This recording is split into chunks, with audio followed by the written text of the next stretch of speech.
எல்லா புகழும் இறைவனுக்கு. கார்த்திக் அத்வைத் இவருடைய டைரக்ஷனில் கொஞ்ச நாளைக்கு முன்னால் தொடங்கின படம் இந்த பாயும் ஒளி நீ எனக்கு.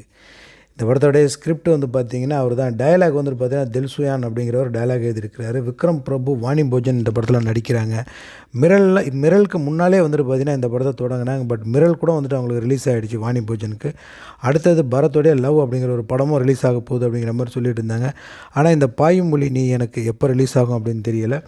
இந்த படத்துலேருந்து கொஞ்சம் நாளைக்கு முன்னால் ஒரு சாங்ஸ் ஒன்று கொடுத்துருந்தாங்க. நம்ம சாகர் மஹத்தி இவருடைய மியூசிக்கில் பாட்டு எக்ஸலண்ட்டாக இருந்தது. ரொம்பவே மெலடியாக இருந்தது அந்த பாட்டு. இந்த படம் இன்னும் ஏன் ரிலீஸ் ஆகலை அப்படின்னு தெரியல. சீக்கிரம் ரிலீஸ் பண்ணுவாங்க அப்படின்னு நாம் எதிர்பார்ப்போம்.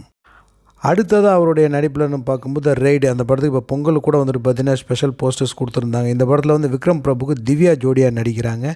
இந்த படத்தை வந்து கார்த்திக் அப்படிங்கிறவர் தான் டைரக்ட் பண்ணுறாரு. பாயுமொழி நீ எனக்கு கார்த்திக் அத்வைத் அப்படிங்கிறவர் டைரக்ட் பண்ணுறார். ரெய்டை கார்த்திக் அப்படிங்கிறவர் டைரக்ட் பண்ணுறார். இந்த படத்துக்கு டைலாக் வந்துட்டு பார்த்தீங்கன்னா நம்ம முத்தையா அவர் தான் வந்து எழுதுகிறாரு.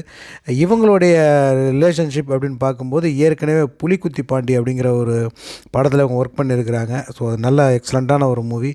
ஸோ இந்த படத்தில் வந்துட்டு நம்ம முத்தையா டைலாக் எழுதுறது உண்மையாக ஒரு ஹைலைட்டான விஷயந்தான். அவரோட டைலாக்லாம் வந்து ரொம்ப யதார்த்தமாக இருக்கும். ஆனால் புதுசாக இருக்கும் ஒரு வார்த்தைகளும். ஸோ அந்த மாதிரி இருக்கும். ஸோ இந்த படமும் வந்து பார்த்திங்கன்னா பொங்கல் போஸ்டர் கொடுத்துட்டு போயிருக்கிறாங்க. அவருக்கு வந்து பிறந்தநாள் வாழ்த்து சொல்லி ஒரு போஸ்டர் கொடுத்துருக்குறாங்க. எப்போ ரிலீஸ் ஆகும்னு தெரியல. இந்த ரெண்டு படத்துடைய அப்டேட் அநேகமாக வந்துட்டு கூடிய சீக்கிரம் இந்த 23 இந்த படம் ரிலீஸ் ஆகும் அப்படின்னு எதிர்பார்க்கலாம்.